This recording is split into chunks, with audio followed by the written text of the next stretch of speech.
Monsieur Gueye, bonjour. Alors vous êtes l'un des responsables du ministère de l'Environnement du Sénégal, présent à ce salon 2011, porte de Versailles, salon de l'agriculture. Pourquoi venir présenter la muraille verte à ce salon? Qu'est-ce que vous recherchez en termes d'impact?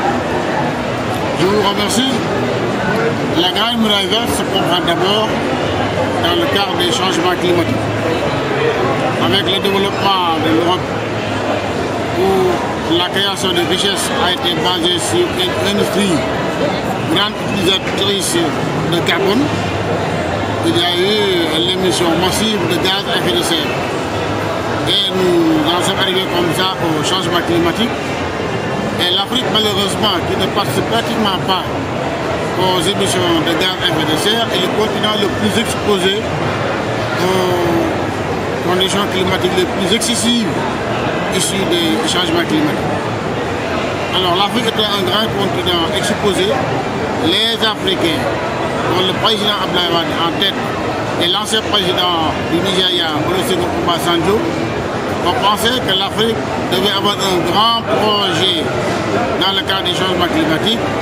C'est le projet de la Grande Muraille Verte. C'est une barrière pour l'avancée du désert qui va de Dakar à Djibouti sur une longueur de 7000 km et 15 km de large.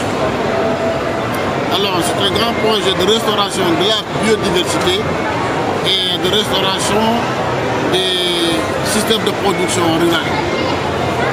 Ici, le Sénégal, qui peut être considéré comme le leadership dans la réalisation de la Grande Muraille Verte, a été tête de pont dans la conception.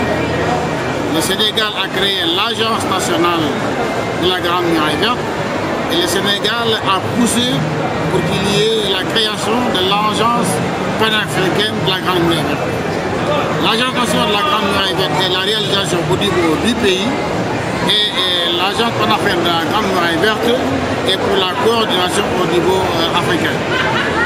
Le Sénégal, depuis 3 ans déjà, a commencé la réalisation de la Grande Muraille Verte. Chaque année, dans des conditions extrêmement difficiles, le Sénégal, par ses propres moyens sur ressources internes, fait une plantation de entre 5000 et 6000 hectares par an dans une région très aride entre Bidou-Singoli et Louga-Tchéré, qui sont des localités de la région de Louga.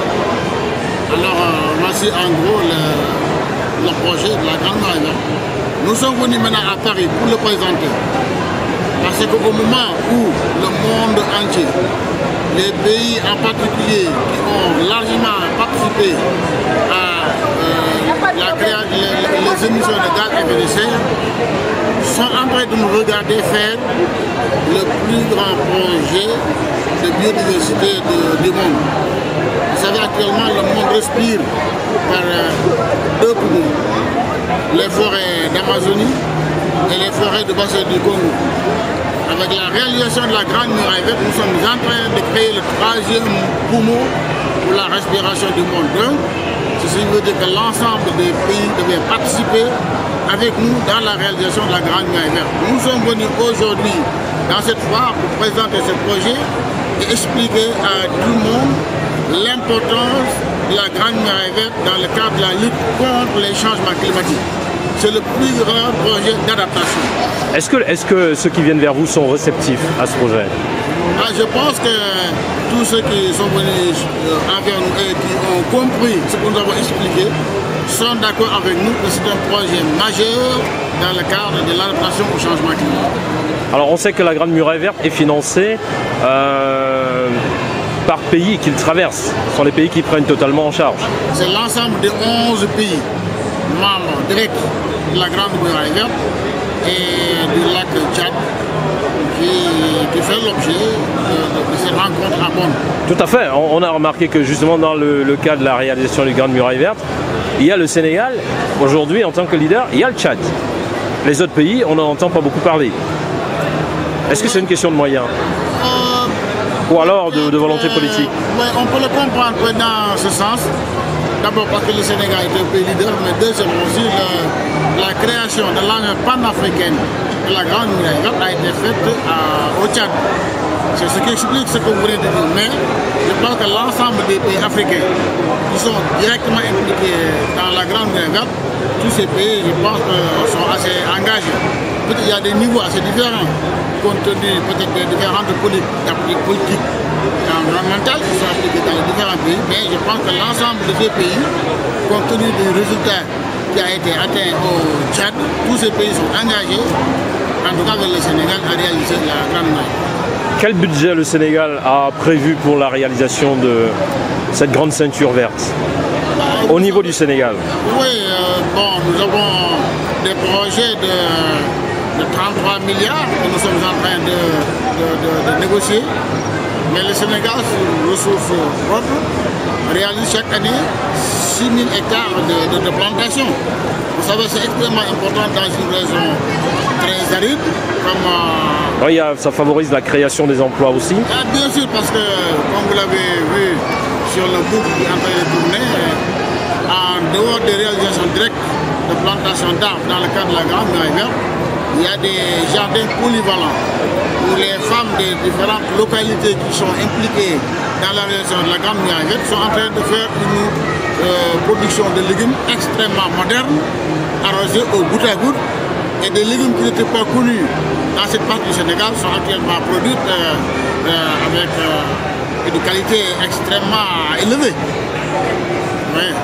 Alors vous avez parlé de la biodiversité, cela va sans dire, vous parlez aujourd'hui de l'agriculture. Sur le plan environnemental, est-ce que